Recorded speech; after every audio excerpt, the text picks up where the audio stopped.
지금 말씀드리는 이런 부분은 대리인 사무실도 잘 알지 못하는 경우가 많잖아요. 중지명령이 채권자의 송달이 되니까 손을 놔버리는 대리인 사무실도 있는데요. 이 부분도 신청인 당사자분이 꼼꼼하게 체크하셔야 되는 부분입니다. 안녕하세요. 회생변호사 박시영입니다. 이번 영상에서는 급여가 압류된 경우에 개인회생을 어떻게 진행하느냐에 대해서 말씀드리겠습니다.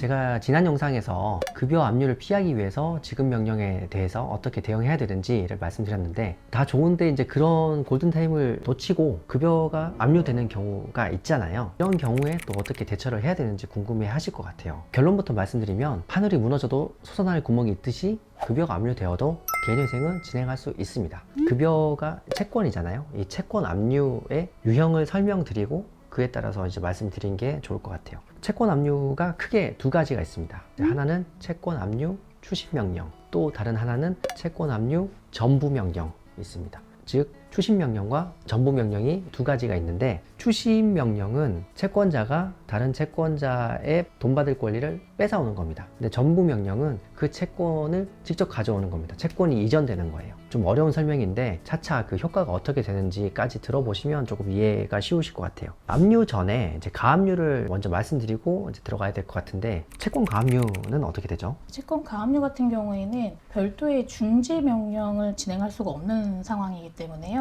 인가 후 1회 변제하는 계획안으로 진행이 되고요. 가압류 같은 경우에는 채권자가 본압류로 다시 이전하기 이전에 빠르게 금지 결정을 이제 확보하거나 이런 절차로 대응을 발빠르게 하셔야 되는 부분이 있습니다. 가압류는 이제 지급명령이나 판결이 확정되기 전에 채권자가 임시로 그 채권을 묶어놓는 그런 보전 처분인데, 이 가압류는 종국적인 처분이 아니다 보니까 중지명령으로는 막을 수가 없어요. 그래서 개인회생 절차를 빨리 진행해서 인가까지 받고, 인가 받으면 이 가압류를 해제할 수 있거든요. 그러면 묶였던 돈이 이제 풀리는데, 그 돈을 고스란히 변제 계획안에 따른 변제금에 투입하는 이런 식으로 해결을 합니다. 두 번째로 추심명령을 받고 개인회생을 진행할 때, 추심명령이든 전부명령이든 세 당사자가 있고, 이 채무자, 회생 들어가는 채무자라고 생각하면 여기가 회사를 다니죠. 이 회사는 여기다가 이제 돈을 주는 사람이니까 회사가 제3채무자가 되는 거고, 이 채무자의 채권자가 보통 금융기관일 텐데 여기가 이제 채권자, 채무자,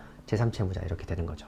그래서 그 채권자가, 회사가 이 근로자인 채무자한테 지급해야 될 채권을 묶는 거를 가지고 지금 얘기를 드린 겁니다. 제3채무자인 회사로 채권 압류 및 추심명령이 송달된 이후라면 빠르게 개인회생을 진행해서 중지명령문을 받아서요, 다시 압류된 재판부에 집행 정지 신청을 해야지만 급여 압류된 금액을 채권자가 회수해가는 부분을 막을 수가 있습니다. 쉽게 말해서 급여 주는 회사에다가 그 중지받았다는 걸 빨리 얘기를 해야 회사가 더 이상 금융기관에 돈을 안 빼주겠죠. 그러면 이제 그 회사는 그 중지명령을 받은 사실을 알면 회사도 그 채권자한테 주지 않고 회사 내부에 적립을 해둬야 됩니다. 그러다가 이 개인회생 절차가 점점 진행되면서 인가가 나면 가압류와 마찬가지로 추심명령이 풀리고, 그때까지 적립해 두었던 금액을 최초 변제금에 투입하게 되는 거죠. 다만 예외가 있는데, 그동안 적립되었던 금액이 최초 변제금, 1회 변제금도 안 되면 이렇게 적립하는 것을 불허하는 사례도 있긴 합니다.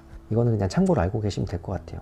그리고 중지명령 이전에 채권사가 받아간 거는 못 돌려받습니다. 채권사가 자기 채권과 상해 처리해버리기 때문에, 중지명령이 나오기 전까지는 채권사가 합법적으로 이제 처분할 수 있었던 금액이기 때문에 상해 처리하고 돌려받지는 못합니다. 세 번째로 전부명령 케이스를. 네, 전부명령은 사실상 채무자 당사자분들도 전부인지 채권 압류 및 추심명령인지 구분하기가 어려운 부분이 있고요. 사실상 전부명령은 중지의 효력이 없기 때문에 빠르게 전부명령이 확정되기 이전에 항고를 통해서 확정을 미뤄야 되는 상황으로 대처를 하셔야 되고요. 왜 이런 일이 생기냐면, 전부명령은 아까 제가 채권이 이전된다는 말씀을 드렸잖아요. 얘는 돈을 주고받고 하는 게 아니라 회사가 주는 급여 채권을 그냥 빼들어가는 거예요.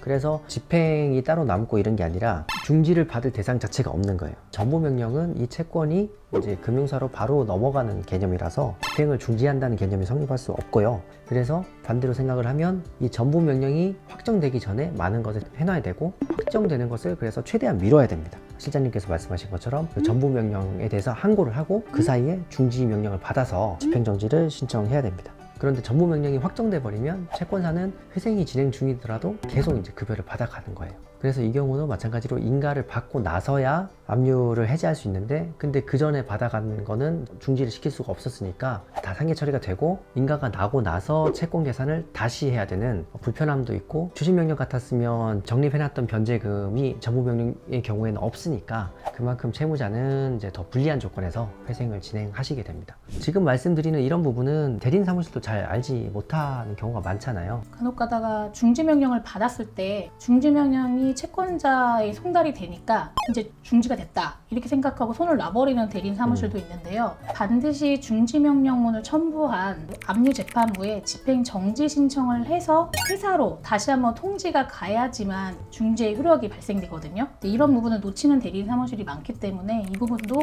신청인 당사자분이 꼼꼼하게 체크하셔야 되는 부분입니다. 그리고 전부 명령 같은 경우는 인가 받았다고 또 내비두면 안 되고 후속 조치를 해야 되는데, 보통 대리인 사무실에서는 인가 받으면 이제 끝났다고 생각하기 때문에 그런 점에서도 본인이 이 케이스에 해당한다고 하면 스스로 나서서 대리인 사무실에 협조를 요청하셔야 되겠습니다. 이상으로 급여가 압류된 경우에 개인회생을 어떻게 진행하는지에 관해서 말씀드렸습니다. 결론을 말씀드리면 어찌됐든 급여가 압류되어도 개인회생을 진행할 수 있고, 그렇지만 이런저런 불편함과 상대적인 이제 불리함이 있기 때문에 가급적이면 미리미리 준비하셔서 급여가 압류된 상태에서 개인회생을 진행하지 마시고 그 전에 조치를 취하시는 게 가장 최선이라는 말씀을 드립니다. 영상 봐주셔서 감사합니다.